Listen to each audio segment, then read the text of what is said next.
Estamos iniciando mais um bate-papo entrevista com escritores e artistas acrianos. Hoje eu vou ter a honra, a alegria de entrevistar esse jovem que está aqui ao meu lado, mais conhecido como Renan Pontes. Para quem não conhece ainda o Renan, né? Ele é professor, ele é um escritor, poeta, ele é formado em educação física, pós-graduado em psicopedagogia, é comendador pela Câmara Brasileira de Cultura, presidente da Academia dos Poetas Acrianos, vice-presidente da Academia Acriana de Letras e atualmente diretor do Centro de Multimeios da SEMI Rio Branco, Acre e por aí vai. Renan, seja bem-vindo ao nosso bate-papo. Obrigado, um prazer estar contigo aqui, meu confrade. Esse teu trabalho maravilhoso que você faz como membro da Academia Acriana de Letras também, né? Também. Tá aí, escritor também. Aliás, você é um escritor que não é porque eu estou na tua frente, mas é um escritor com todas as letras. Esses dias eu estive conversando com o pessoal aqui no Multimeios e eu fui falar sobre literatura e eu perguntei para a menina que sempre sofre as minhas perguntas, né? Que é a Lázara. Eu falei: Lázara, você sabe o que é um aristarco? Aí ela disse: não sei, assim, de soslaio, né? Assim, esses tiros, essa queima-roupa. Aí eu falei: olha, um aristarco é aquela pessoa que se especializa em criticar as pessoas. Quando eu digo se especializa, se a pessoa for procurar no dicionário, vai ver essa questão relacionada a Aristarco de Samos, né? Que é uma crítica acerba, mais uma crítica com fundamentos. Só que um Aristarco, ele nunca vai elogiar, ele vai ver sempre o lado ruim das coisas. Então, um determinado Aristarco criticando Camões. Veja que a pessoa critica tanto que chega a criticar até Camões. Ele disse: falar de sentimento por si só não faz de nenhum verso um pão de ló. E até escrever livros às pencas, outros sim, não dá patente máxima a ninguém, nem tira alguém do nível do ruim. E Camões fez a Alma Minha e o Jacó, e o demais é bem difícil de ser bom. Então, para você ver, né? Até os Lusíadas. Então, assim, para você ver como é, né? É um prazer falar com você, um escritor que eu acho que o Aristarco até te daria uma amenizada. Obrigado, meu confrade, obrigado.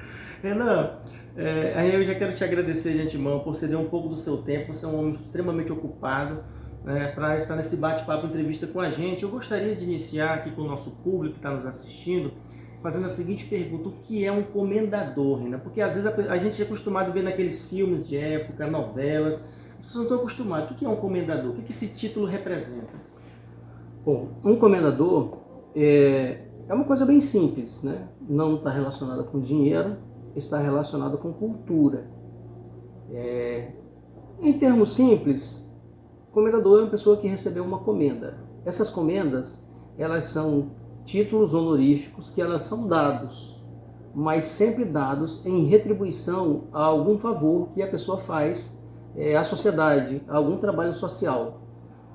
Uma instituição de alto padrão, de respeito, né?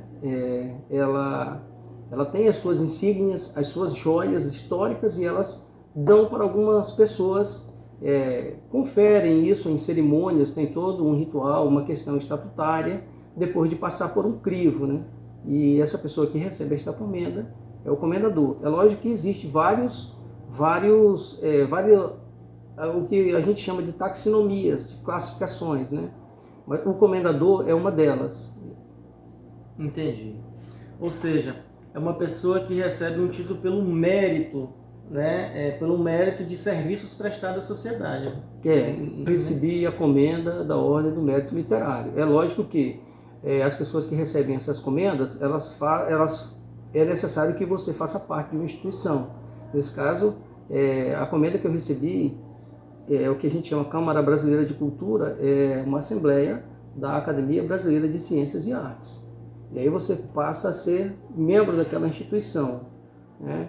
E naturalmente que você goza de requisitos, né? De respeito e de contatos com outras pessoas, né? O comendador passa a ser uma autoridade, uma pessoa de destaque a nível nacional e internacional. Você pode mostrar para a gente essa comenda, Renan? Para a gente mostrar para o nosso público que está nos assistindo nesse momento. Olha aí que comenda. Essa comenda, ela é uma joia em porcelana, feita em metal nobre, né? E atrás tem escritos dizeres com o nome. É uma joia bem pesada. Você pode pegar aqui, aproximar aqui, tem os dizeres aqui com o nome e o grau que a pessoa recebeu. E também aqui é uma joia bem delicada. Geralmente quando as pessoas falecem, essa joia vem a integrar os museus, não é? Porque nós somos finitos. Essa questão de comendador ou de qualquer título que a pessoa receba, ou um título de doutor honoris causa, essas questões elas são questões que elas ficam mais para a história e para a região, né? Porque nós somos falíveis e finitos. E uma hora nós vamos faltar, fica para as pessoas. Porque existe um termo muito utilizado em Portugal que diz: os bons exemplos não se perdem. Verdade. Obrigado, Renan, por mostrar pra gente, por partilhar nessa comenda algo tão delicado. Aí daqui a pouco nós vamos falar sobre isso aí. E aqui, e aqui é o estúdio, né? Isso, o estúdio. Se você quiser falar, eu já posso passar também, né? Pode. Então vamos aproveitar esse momento. Aproveitar. Gente, que o Renan, além disso, como falei para vocês, desse título que ele tem, dos trabalhos, vasto trabalho na área cultural, a gente vai falar um pouquinho já. Mas eu quero retomar aqui a fala seguinte, que ele é o meu confrade, né? Nós somos membros da Academia Acreana de Letras e ele é o vice-presidente da mais alta instituição no estado do Acre, que é a nossa Academia Acreana de Letras. Bom, então assim, ó, isso aqui é uma outra joia. Essa daqui já deve ter uns 30, 40 anos que foi feita, permanece da mesma forma, ela é recoberta de porcelana, né? Isso aqui as pessoas chamam de bottom, não é um bottom. Isso aqui é uma insígnia de titularidade. Uma outra pessoa não pode usar sem ser membro. Para tal, essa pessoa tem que ser eleito. E essa outra aqui também, isso aqui também é uma insígnia de titularidade, também é uma joia pesada. Você pode ver também, essa daqui já deve ter uns 30, 35 anos e permanece com as suas feições originais, devido à questão do trabalho da porcelana. E essa outra parte que você veste nas cerimônias, né, essa é para usar durante as cerimônias.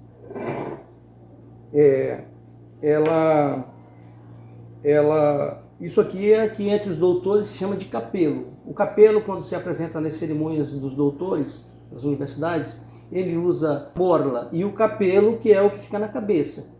E isso aqui é uma comenda também. Mas essa é uma comenda de titular, né? Outra pessoa não pode usar isso e nem vestir a roupa do acadêmico durante uma manifestação. Por exemplo, se ela for representar, receber alguma comenda, alguma honraria, algum título de cidadão em algum lugar. Pode ir um representante, mas ela não pode usar a roupa. Um pouquinho, de onde você é, Renan? Você é daqui de Rio Branco mesmo, é na zona rural do município? Eu ouvi uma história de que você é de Senador Guiomard, é verdade? Você é nascido em Senador Guiomard? Na verdade, assim, para mim esse nome Senador Guiomard, eu sou do Quinari, né? Porque naquela época era esse nome. Então, é o mesmo lugar, né? Mas como mudou de nome, só que eu sou do Quinari. Eu não consigo aceitar que eu sou de Senador Guiomard. Mas respondendo a sua pergunta, sim, sou de lá. Mas na época era um seringal, o Renan, lá ou não? Como é que é? O meu pai é um dos fundadores de lá, um dos desbravadores. Eram 60 casas que havia quando eu nasci em 1967. Era um vilarejo que não tinha delegacia, tinha uma escola, que foi a primeira que eu estudei, chamada Veiga Cabral, e tinha uma igreja. Era um vilarejo todo empoeirado, de pau a pique. Alguém diria um ambiente para o mal propício. Mas ali foi o berço educativo daqueles que não vergam a espinha cervical. E pessoas de muito futuro e sucesso naquele vilarejo, inclusive de filhos dóceis. Era uma região que na pobreza as pessoas viviam com amor. E ali não faltava trabalho para ninguém. Todos tinham o seu ofício. Ninguém ficava sentado à beira do caminho. Era uma outra realidade. E na infância, Renan, quando você começou a dar os primeiros passos na escola, como era a sua relação com as letras? Sempre foram boas ou você tinha uma certa dificuldade? Tanto na parte da leitura como da escrita. Como é que era? O meu caso é um caso sui generis, né? Eu fui para a escola e eu aprendi a ler sozinho. E na primeira vez que eu fui para a escola, a diretora chamava Danda. Lá no Quinari havia um senhor chamado João Rodrigues Ferreira, que era um prefeito, ele era militar, era sargento, e era aqueles prefeitos que a gente chamava de tampão, que eles eram colocados, não eram eleitos. E ele tinha um filho chamado Edilo, que era casado com a Danda, que era minha madrinha e diretora, a primeira diretora da escola Veiga Cabral. A segunda foi a minha mãe, a professora Raimunda Nonata. Então eu cheguei, a professora foi falar, era uma cartilha chamada Meninos Travessos. E a professora percebeu que eu tinha um trato, né? Eu ainda me recordo dela, a professora Luzanira, o nome dela, uma senhora branquinha e professora lá. Então eu peguei e falei para ela que eu li o que ela falou lá, aquela sílaba, B com A, Beabá, B com E, B, eu falei tudo, aí ela achou estranho e me levou para a diretoria. E porque eu estava perturbando a aula. Quando chegou, a diretora falou, não, o que está acontecendo? Eu falei, não, diretora, a questão é que eu não preciso ficar naquela sala para aprender a ler, porque eu sei ler. E tinha quantos anos, Ana? Cinco anos. Aí ela disse, você lê o quê? Pega ali a cartilha para ver se ele sabe ler. Eu falei, a senhora não poderia me dar o jornal? Caramba! Aí ela pegou e me deu o jornal e eu li o jornal. Ela disse, ele lê todas as palavras, professor, inclusive polissílabas. Caramba! Lê com acentuação perfeita. Sim, com 5 anos. Aí eu fui adiantado. E assim, isso é uma coisa que a minha mãe pode ratificar. Eu chegava numa casa e eu pedia permissão, né, para as pessoas. Eu posso ver os livros? E eu vi os livros, tinha aquele encanto. Eu sentava na posição de lótus, naquele lugar que tinha os livros, e ali eu desaparecia. E às vezes as pessoas não sabiam onde eu tinha me sentado e ficavam me procurando. E eu ouvia as pessoas me procurando para ir embora. Mas eu ouvia, mas eu não sabia. Me desligar da leitura para poder responder às pessoas. Então, enquanto não mexia em mim, enquanto não me achavam escondido lendo, eu não ia embora. E quando não tinha livro para ler, eu lia os mesmos livros várias vezes. Pegava o mesmo livro, aí lia, não tinha outro, eu lia o mesmo. O livro Iracema, de José de Alencar, cujo livro tem encanto, eu li acho que umas 50 vezes. Era uma coisa exagerada. Li a Bíblia pausadamente, e depois terminei e falei, nossa, mas que horror! Como que uma pessoa é tão irresponsável para ficar lendo o livro por fragmentos, aí li a Bíblia toda de uma vez, de Gênesis e Apocalipse. Sempre tive uma boa relação com a leitura, com as letras. Eu estive no Rio de Janeiro quando eu fui estudar na Marinha, e o meu tio, que morreu com 105 anos, que era prior da Rosa Cruz, ele perguntou para mim. Depois eu fiquei imaginando isso, como é que era a cabeça dele, né? Não, você chegou do Acre, eu quero lhe dar um presente. O que você quer? Eu falei, tio, se o senhor quiser me dar um presente, me leve para conhecer Sebastião Lopes da Luz, que era membro da Academia Itaboriense de Letras, amigo do meu tio e um grande jornalista. E eu não cheguei a conhecer esse cara. No dia que o meu tio ia me levar para cumprir a promessa, teve uma grande chuva e nós estávamos do lado do Rio de Janeiro e nós escapamos entrando na ponte Rio-Niterói. E depois, Sebastião Lopes da Luz morreu em seguida, em um desgraçado acidente em uma embarcação que era de propriedade dele. Houve um temporal, eu não sei se foi esse, e a embarcação foi a pique e ele morreu. E eu não conhecia esse homem que meu tio tinha me prometido que ia fazer. Ou seja, o meu anseio era conhecer um acadêmico, o meu presente. Eu poderia ter pedido um tênis, uma roupa, ou ir ver o cinema, alguma coisa, conhecer alguma coisa no Rio de Janeiro, né, me leva a ver o Cristo Redentor. Eu nunca tive encanto por essas coisas. Meus encantos foram os livros. Eu sempre trabalhei, mas tive uma vida difícil no começo, né? Tive uns problemas sérios de pobreza. Só que assim, a minha relação com os livros, porque o fato de você ser humilde não te impede de ter relação com os livros e de ler. Né? E assim, eu era um leitor, eu lia de tudo, né? Dos clássicos, a Bíblia, Adelaide Carrara, eu li, Tex William, meu Deus do céu, Zagor Tenai, enfim, eu lia todos, né? Na biblioteca dos vizinhos eu lia todos os livros. Então você realmente tinha uma necessidade pela leitura, né, Renan? Renan, hoje, por exemplo, você já está numa fase da vida de extremo amadurecimento intelectual E que tipo de leitura te atrai hoje? Ou seja, existe um gênero preferido, um escritor favorito que te fascina? Como é que é isso? Ontem eu estava conversando com uma pessoa, através de uma videoconferência, e eu estava lendo um livro. E ela fez essa pergunta, e eu mostrei para ela o livro, O Cânone Ocidental, do Harold Bloom, aquele lá. Como eu estou lendo vários livros ao mesmo tempo, eu estava mostrando o livro. O Harold Bloom fala, ele faz um estudo nesse livro dos anos de vida de uma pessoa e do cânone a ser lido. Aí ele diz assim, que para ler apenas uma pequena fração levaria pelo menos uns 300 anos. Só para que a gente possa ter essa ideia, em 1808, quando Dom João VI veio para o Brasil, fugido de Napoleão, né, houve uma servo que ficou lá esquecida em uma embarcação, que constava de 60 mil títulos, naquela época, em 1808. Então por aí dá para você ver que a gente tem que selecionar o que ler. E nesse momento o meu encanto é ler aquilo que a gente chama de literatura sobre literatura. Entendi. É isso que eu gosto de ler. Tá bom. E agora, enquanto escritor, Renan, como você enveredou para essa questão literária no sentido de produção, Renan? Como surgiu esse processo? Ou você já tinha um sonho de infância? Não, eu achava que as pessoas que publicam livros eram pessoas de status, de destaque. Eu tinha uma vontade de ter um livro meu, de ter aquele orgulho, né? De ter aquele trabalho feito ali, mas não era qualquer livro, um livro de destaque. Você, leitor dos meus livros, você sabe que eu trato os meus livros com o máximo de esmero e de cuidado, né? E aí foi com base nisso que eu comecei a escrever, para produzir os livros e publicar. Isso foi mais ou menos com 30 anos, 25, 30 anos, eu já comecei a preparar uns livros para publicar e conseguir publicar.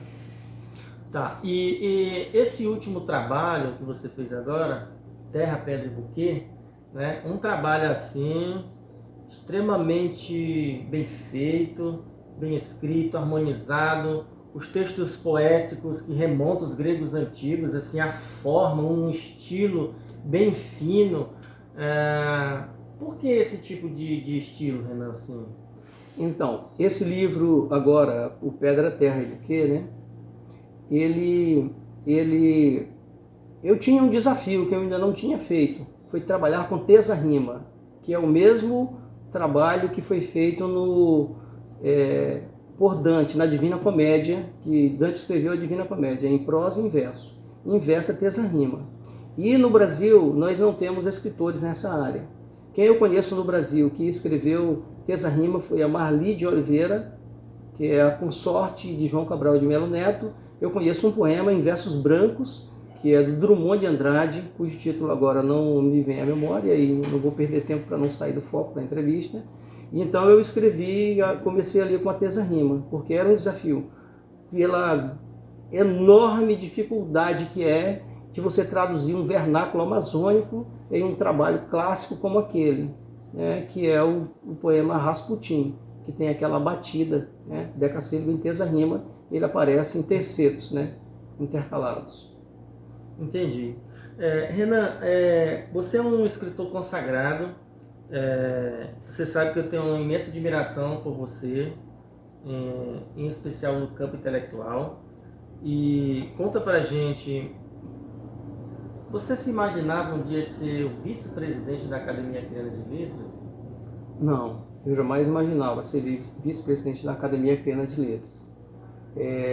Nem ser eleito, porque historicamente sempre as pessoas, quem foram as pessoas que passaram pela academia? Na academia nós tivemos os governadores, o Tião, inclusive, foi o último governador a ser membro da academia, o governador Tião Viana. Nós tivemos os grandes dessa terra, tivemos 2 ministros da Justiça, inclusive o pai da Glória Pérez, que foi ministro da Justiça, o Jarbas Passarinho, que é a cadeira do Eduardo agora, né, que faleceu recentemente. Nós fizemos o panegírico dele, que é um discurso de louvor, que inclusive o Jarbas Passarinho é uma pessoa que era professor da Escola Superior de Guerra, o nosso presidente anterior do Tribunal de Justiça, foi aluno dele na Escola Superior de Guerra e dá testemunho daquele grande homem, aquele grande intelectual, e foi ele que assinou o ato institucional número 5, que baniu, né, do Brasil algumas pessoas dentro daquela questão da guerrilha do Araguaia, o pessoal brigando, né, na questão militar, e que todo mundo conhece, associada à repressão a movimentos comunistas, né, no período que a Olga Prestes veio com o Luiz Carlos Prestes e queriam instalar aqui o negócio. Ele assinou esse ato institucional número 5 e as pessoas foram banidas do Brasil. São pessoas que estiveram no centro, né, da questão intelectual e política brasileira. E assim, eu nunca imaginava que uma pessoa do Quinari, um simples professor de educação física, pudesse chegar a um nível desses. Acontece que eu percebi depois que aquilo que é de verdade, aquilo que é genuíno, se você se preparar, realmente as oportunidades aparecem. Se prepare. Tem um ditado oriental, mais ligado à religião, que diz assim: quando o discípulo está preparado, o mestre aparece. Eu acho que aconteceu comigo. À medida que eu fui me refinando nessa minha, eu diria que sem mundologia nenhuma, até porque assim, nós somos, não tenho nenhuma dúvida sobre isso, que nós somos humanos e falíveis. Daqui um pouco chega a hora de morrer, assim como morreu meu pai, como morreu meu avô, né? Mas esse conhecimento, esses bons exemplos, eles não vão se perder, eles vão ficar para a posteridade. É um exemplo de uma pessoa que se dedicou toda a sua vida ao saber. E isso é um exemplo bom para a juventude, para que o nosso país se torne culto, porque o saber, ele te liberta para você tomar decisões, para você não vergar a espinha cervical, para você não ser levado pela cabeça de ninguém. A maior riqueza que se pode herdar a alguém, dar por herança, é a educação.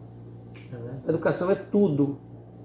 Porque assim, se nós tivermos uma catástrofe hoje aí, a exemplo no Brasil, e que se destrua tudo, que não fique nada, os médicos continuarão médicos, os escritores continuarão escritores, os dentistas continuarão dentistas, os doutores continuarão doutores, os químicos, bioquímicos continuarão sabendo da sua arte, e os bailarinos de alto nível continuarão sabendo da dança, e os seus corpos continuarão elásticos. Estará escrito algo em pensamento, movimento, sentimento e vontade no seu corpo.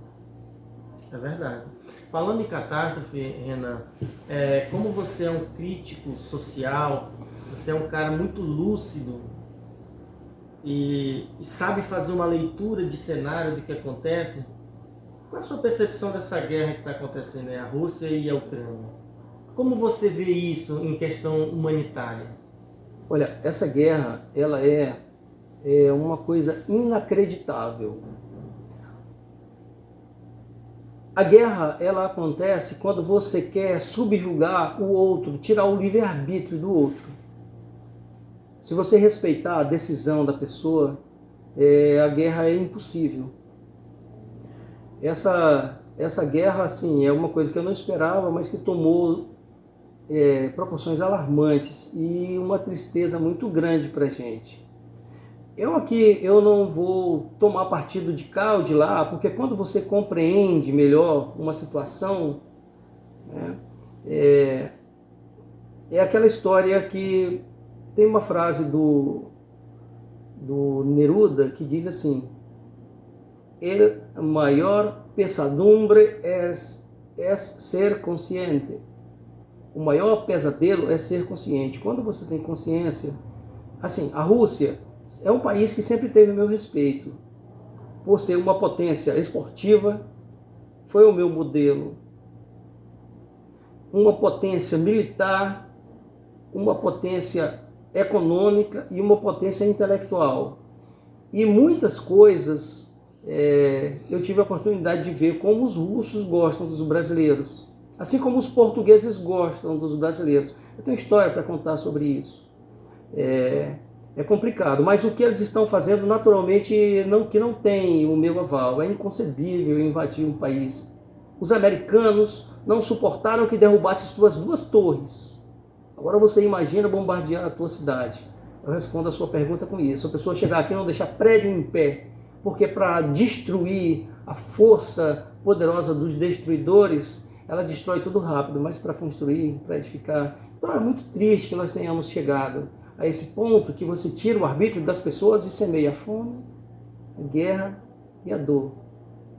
Meu total apoio é a população ucraniana e eu digo que o Zelensky hoje é um modelo de pessoa resistente e de cidadão que eu almejo, que é uma pessoa a exemplo de um Miguel Grau Seminário no Peru.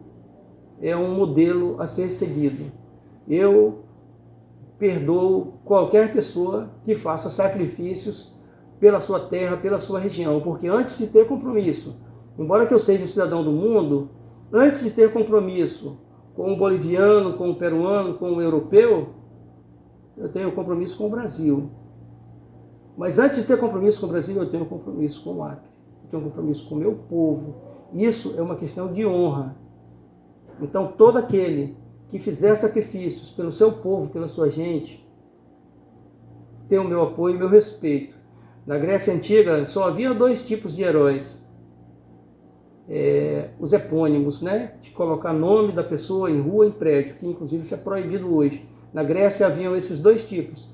As mulheres que morriam de parto, as criadoras, que estavam dando a vida, representando a divindade, e que morriam nessa guerra para dar a vida, a luz, para que houvesse a luz, elas mereciam estátuas. E os guerreiros que morriam defendendo o seu país. Tanto é que Polínice, o irmão desterrado de Antígona, ele ficou insepulto, porque ele estava brigando contra o seu país. Não é verdade? Fica a dica aí do nosso confrade Renan, um homem lúcido, né? Mas ser lúcido é ter pesadelos, né? O maior pesadelo é ser consciente. Ser consciente. Renan, agora vamos falar, voltando agora para as questões culturais que você tem exercido, tem contribuído no nosso estado. Talvez alguém não saiba ainda, você é o presidente da Academia dos Poetas, né, aqui acrianos. Qual o objetivo dessa academia, Renan? O que se produz, o que se trabalha, como que é feito esse trabalho para que os nossos telespectadores possam entender melhor? Com esse período de pandemia, nós tivemos uma inoperância de várias instituições, inclusive das instituições, estavam falando disso hoje com o Dr. Celso, defensor público, dos problemas pelo qual passou a defensoria, que tem o seu orçamento, o seu abrigo debaixo das asas do Estado. Imagine a academia que não tem nenhum vínculo, ninguém ajuda, tudo do bolso da gente, né? A Academia dos Poetas trabalhava no seu período, no seu tempo áureo, ele fazia saraus, onde a palavra era facultada às pessoas, que as pessoas precisam falar, declamar, faz curar dores emocionais. E eu acredito que o presidente da academia, que manda o povo escrever poesia e que manda o povo ler a poesia, declamá-la, seja mais feliz do que o juiz que manda prender. Então, a academia fazia esse trabalho nas escolas também, para que os escritores, os oradores, as pessoas que dominam o vernáculo, os poetas, eles pudessem servir de exemplo àquela juventude que está ali. Porque falar bem, saber ler, saber escrever, mas de verdade, uma leitura crítica, saber comparar, saber ter uma visão de mundo é essencial para a vida, para a liberdade da consciência, para o exercício da cidadania e para a inserção no mundo do trabalho. E hoje nós estamos precisando que os meninos saibam ler, saibam escrever, saibam conversar, porque o desemprego é uma coisa triste, alarmante. Até nós falamos na outra parte da entrevista, que lá onde eu não conhecia o desemprego, porque lá onde eu nasci todos tinham o seu ofício. Ou era carpinteiro, ou carregava água, ou servia ao serviço público, ou era merendeira, ou era costureira. Cada um tinha o seu ofício. Renan, você tocou num ponto sensível. Como você vê essa questão da produção? Nós estamos vendo aqui no nosso estado, parece que está havendo uma crescente, né, vamos dizer assim, de novos artistas, escritores, né, artistas quando eu falo de forma geral na área da música, né, do teatro, né, da apresentação, da literatura. Parece que nós estamos tendo uma explosão aí, mas parece que ainda existe também em contrapartida, por outro lado, aqueles pais que acham que os filhos que enveredam pela área da arte é um vagabundo, é o que não tem o que fazer. Como você vê isso e qual a importância da arte na vida do ser humano? Essa questão dos pais ficarem com esse preconceito com relação aos filhos que se enveredam pela arte é próprio de um momento relativo que nós estamos vivendo de desvalorização da arte, principalmente nos países de terceiro mundo, né? Eu poderia dizer para você que se qualquer pessoa que vá a Paris ou que vá a Roma, ali, ou mesmo que seja Florença, eu estou falando dos grandes centros de arte do mundo, eles vão ver ali que o legado artístico, as pessoas vivem só de juro ali. Quem já foi ao Vaticano sabe que as pessoas não entram em fila. As filas são aglomerados de 50 pessoas, de 20, de 30, de viajantes que entram em blocos. Paga-se 50 euros para entrar. Paga-se 30 euros para ver Davi, de Miguel Ângelo. Então, eles não precisam... E esse é o legado da arte. Porque assim, quanto mais pessoas praticarem uma arte, é uma reta em X, a qualidade em Y vai aumentar. Se eu tenho 10 pessoas que praticam a arte, a qualidade é 10. Se eu tenho 20 pessoas, a qualidade é 20, e assim exponencialmente. Verdade? Essa questão da arte, a importância da arte, é essencialmente para a nossa felicidade. Porque você se completa por meio da sua arte. A perfeição não é para este mundo. O único lugar perfeito que eu encontrei foi na literatura, onde eu procuro passar a perfeição para os meus livros. Porque no mundo físico não existe nem um lugar e nenhuma arte, nada que seja possível fazer as coisas do jeito que eu faço e me sentir completo. Talvez seja por isso. E eu acredito que nas outras áreas também, onde as pessoas podem desenvolver sua arte ao máximo. Quando um artista plástico desenvolve e consegue capturar a consciência da forma, ele se transforma em um grande artista, e o dinheiro ele é só uma consequência disso. Eu te proponho 2 homens aqui. Um homem de 45 anos, com uma saúde de ferro, com vontade de trabalhar para diminuir a dor ao seu redor, que tem uma família que lhe adora, mesmo que não tenha dinheiro. E um homem rico e doente. Nós temos o exemplo de José Alencar, vice-presidente da República no governo do Lula, que tinha vários cânceres, podemos dizer cânceres no estômago, né, caroços lá, e quando ele tirava 10 apareciam 20, até que ele morreu. Era um dos homens mais ricos do Brasil, inclusive ligado ao grupo Votorantim, que produz cimento e um monte de coisa, né? Era um dos homens mais ricos do Brasil. E inclusive foi para os Estados Unidos em jatinho particular, tirou 5 nódulos, né? E desses 5 nódulos voltou com 20 em poucos dias. Então a gente vê que a grande riqueza desse mundo não está no dinheiro. A grande riqueza desse mundo está naquele homem que tem uma saúde de ferro, que tem capacidade, que nós digamos assim, poder e impotência. A impotência não é só sexual, a impotência é não poder. Sim. Não poder é impotência. Esse homem pode interferir na sua coletividade, é uma pessoa que tem poder de mudar e diminuir a dor ao seu redor, e que tem uma família que lhe ama e que morre por ele, e ele morre pela família, que tem bons amigos, e que é uma referência na área médica, literária, o que seja. Eu comparo esses 2 homens, aí você me disse que um homem queria ser. Eu prefiro ser aquele homem pobre com esses outros requisitos. Poxa, por essa eu não esperava, hein, gente? Caramba, o Renan é profundo, né? Renan, você tem várias atribuições, você tem muitos anos de contribuição na área da cultura, né, da arte. Eu gostaria que você falasse um pouquinho pra gente enquanto gestor do Centro de Multimeios em Rio Branco, o que é o Centro de Multimeio e que tipo de atividade ele desenvolve para o nosso público que talvez ainda não conheça. O Centro de Multimeios é uma divisão, né, nos termos que a gente fala aqui nessa classificação dos órgãos da Prefeitura de Rio Branco e da Secretaria Municipal de Educação. Vocês estão vendo esses livros aqui, eles têm uma tarja, eles são tombados através de um sistema chamado SISBIB, eles são ligados à Biblioteca Nacional. O ambiente do Centro de Multimeios, o Eliseu está aqui não tem aquele cheiro de mofo, aqui tem um cheiro de cuidado, mas isso seria um capítulo à parte. Esses livros são cuidados. E nós temos o maior acervo de livros infantis que tem o Acre. E dentro deste acervo, que mais de 11 mil títulos, nós temos autores consagrados, temos os acreanos, livros muito bons, inclusive, como você estava falando, como os livros do nosso confrade que publicou agora os livros da Marília, né? Do nosso confrade aqui, do Mapinguari. O Enilson Amorim. O Enilson, né? Isso.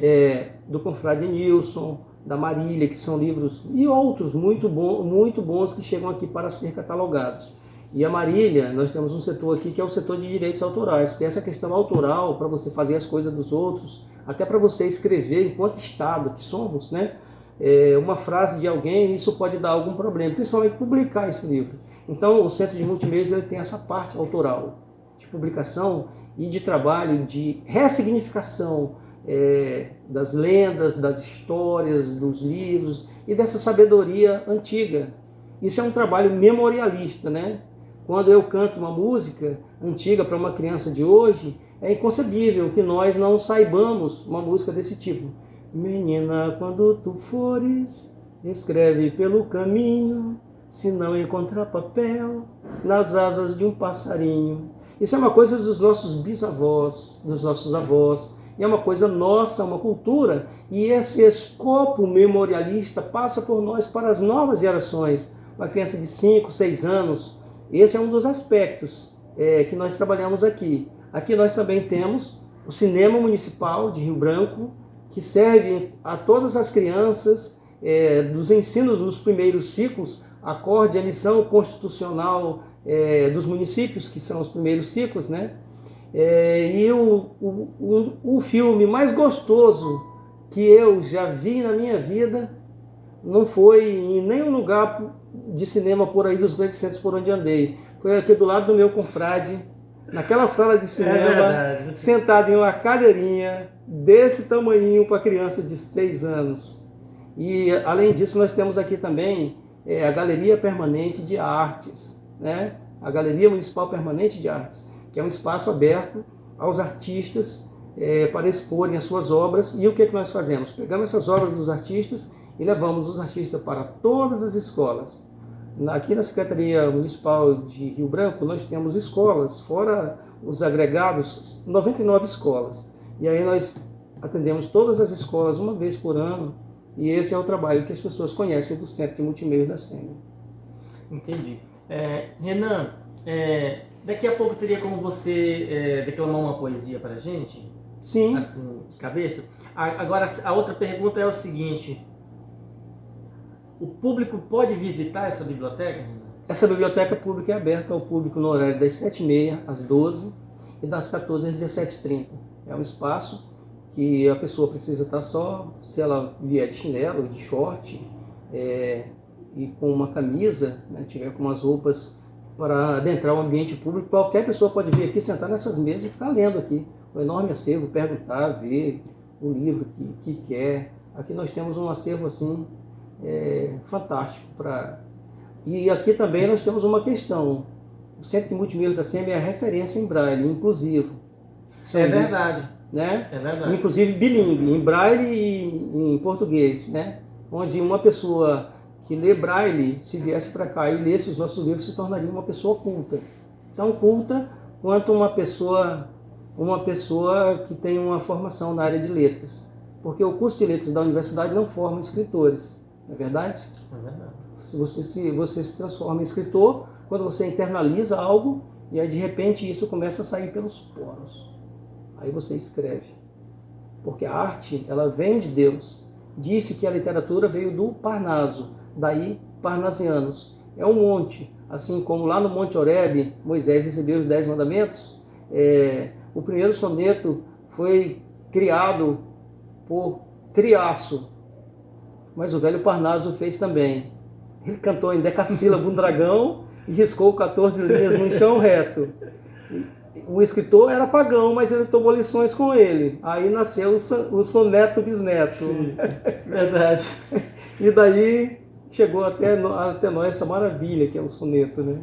É verdade. Renan, agora uma coisa pessoal, você se sente realizado com o que com a vida que tem, com a família que tem e com o que você faz? Eu me sinto realizado. Eu sou um cara assim muito de fazer. Eu não tenho paciência de não ver as coisas acontecendo. Você vê a transformação que o Centro de Multimeios aqui, com a ajuda da equipe, essa equipe é que me motiva, porque assim, um homem que não tem uma fonte de inspiração, ele não consegue fazer as coisas. Eu digo homem, uma pessoa, né? O Homo sapiens, né? Ou seja, o homem, a mulher, tem que ter uma fonte de inspiração para fazer isso. Eu me sinto pequeno diante desse gigante que é o conhecimento. Sim. Mas eu tenho as pessoas às quais admiro. Mas eu sei que também elas não são perfeitas. Sim, claro. Isso é importante. E que não tem perfeição dentro da sabedoria. E que não tem nenhum problema também, né? Não é nenhum problema. Somos humanos, né? É importante você frisar isso. Porque às vezes a pessoa fica... Quem está nos assistindo pode até estar passando essa crise. Eu sou imperfeito, não consigo... Mas não tem nenhum problema nisso, né? Mas eu me sinto muito pequeno diante desse gigante que é o conhecimento. Eu sinto que eu preciso ler mais. Mas o problema é que a gente também não pode se tornar À medida que eu estou lendo um livro de 1000 páginas, eu poderia estar fazendo alguma coisa pelas pessoas. Se eu não consigo diminuir a dor ao meu redor por meio do meu trabalho, da minha capacidade, do meu poder, da minha potência, né? Como essa dor é nossa e eu estou incluído no nosso, a minha dor nunca vai passar. Eu preciso diminuir a nossa dor e eu estou incluído no nosso. Isso é uma bola de neve. Eu tenho que trabalhar as coisas. E o que eu estou falando aqui encontra escopo e amparo em São Francisco de Assis. Todas as pessoas que conhecem as patrologias de São Francisco sabem que se você botasse um livro dentro da igreja de São Francisco, ele jogava lá fora. Se você colocasse uma joia de ouro lá, ele jogava na rua. Um dia perguntaram para ele por que ele fazia isso. Ele disse: os livros que são maravilhosos, eu já os li, mas eu não posso mais perder tempo lendo o livro agora, porque eu preciso para fazer uma grande obra e o meu tempo é pouco e o meu corpo é fraco. E com relação ao ouro, eu não quero dentro do templo, porque se eu tenho um tesouro, eu preciso de um exército. Eu vou ficar cativo disso. Aí sim, aí é sabedoria humanitária, né? Celestial. São Francisco é um modelo para gente, modelo, né? É um modelo. É um modelo. São Francisco de Assis. Renan, que poesia você pode nos presentear, a mim que estou aqui com você, e para o nosso público nesse momento tão maravilhoso? Passou pela minha cabeça aqui um dos que são vários, né? Poderia ser Camões, poderia ser outro, mas eu pensei, porque a gente falou lá atrás, e na hora me veio uma pessoa que eu admiro muito. Lembra que eu falei que eu respeito qualquer pessoa que lute pela sua localidade? Sim.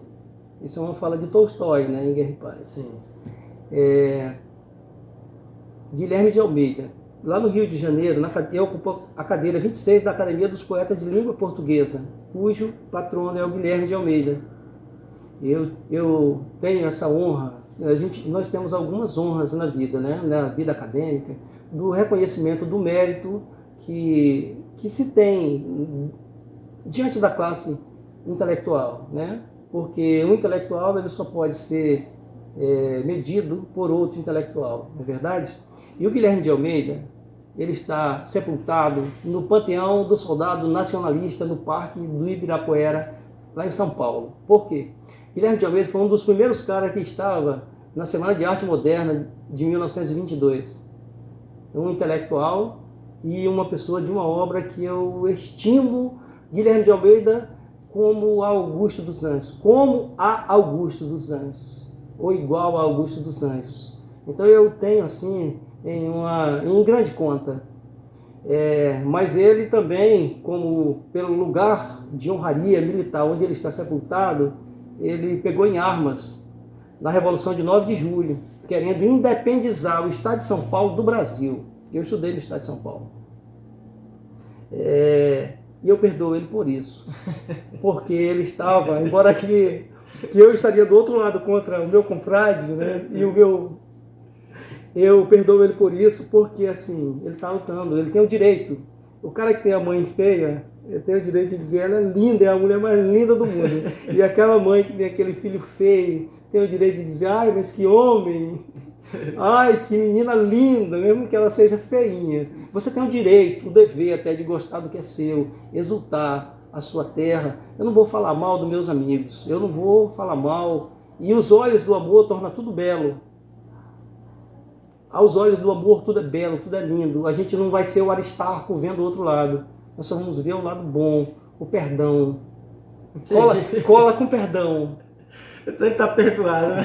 Cola com perdão e vai ficar tão coladinho, vai ficar tão bem colado que ninguém diz que é colado. Verdade, é verdade. O amor, cola com perdão, cola com amor, né? Que fica tão cicatrizado que ninguém diz que é colado. Então, o Guilherme de Almeida tem um poema, que eu tenho um parecido com o poema dele, que é de uma perfeição, de uma lírica, e o nome do soneto se diz Indiferença. Hoje, voltas mil rostos, se ao teu lado passo, e eu baixo os meus olhos, se te avisto. E assim fazemos como se com isto pudéssemos varrer nosso passado. Eu passo esquecido de te olhar, coitado. E vais, coitada, esquecida de que existo. Como se nunca me houvesses visto, ou como se eu sempre não te houvesse amado. Mas se às vezes, sem querer nos entrevemos, se quando eu passo, o teu olhar me alcança, ou o meu olhar se atreve quando vais. Ó, só Deus sabe. Ó, só nós dois sabemos. Volta-me sempre a pálida lembrança daqueles tempos que não voltam mais. Caramba! Guilherme de Almeida, Indiferença. Viva o Guilherme de Almeida! E vai a ressalva, hein? Está perdoado. Está perdoado por ter pegado em fuzil para lutar na Revolução Constitucionalista de 9 de julho. Bacana. Meu confrade Renan, esse bate-papo está muito gostoso, mas a gente está encerrando. Queria que você deixasse para o nosso público as suas considerações finais, onde as pessoas podem conhecer mais do seu trabalho, adquirir também os seus trabalhos. Fique à vontade. Eu sou uma pessoa que ultimamente eu tenho promovido meu trabalho com recursos próprios. A Livraria Paim tem os meus livros. As pessoas que quiserem adquirir estarão lá. O que eu tenho para dizer para as pessoas é que, assim, como você vê aqui, uma biblioteca cheia de livros, né? Que as pessoas procurem ler. Que as pessoas, numa discussão, o mais importante é você ser feliz, não é estar certo. Que nós somos falíveis, que nós somos humanos. A perfeição, ela não é para esse mundo. Que você procure ser feliz, que você procure ajudar, procure perdoar, procure mostrar que você está interessado em melhorar a cada dia, que você nasceu perfeito e que você quer morrer melhor do que o que nasceu. E os livros é que vão nos ajudar nisso. Que procure contribuir, se unir com as pessoas nas boas causas, que contribua e que procure ser consciente, né? Procure ser um leitor, fazer esse exercício e você só vai ganhar com isso.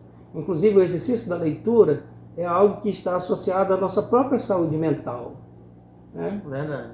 E para a sua vida, para você poder aguentar mais porrada que a vida vai dar na gente, para que você possa contribuir mais com as pessoas, para que nós sejamos mais úteis à sociedade e construir uma sociedade que o Brasil merece. O Brasil tem tudo para ser uma grande nação.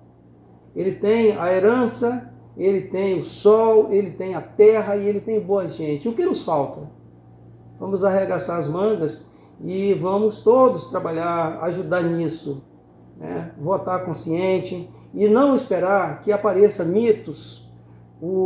Nós estaremos sempre na desgraça enquanto nós não prescindirmos de estrelas. Muito obrigado, meu confrade Renan, por essa entrevista maravilhosa, uma entrevista riquíssima, de alto nível.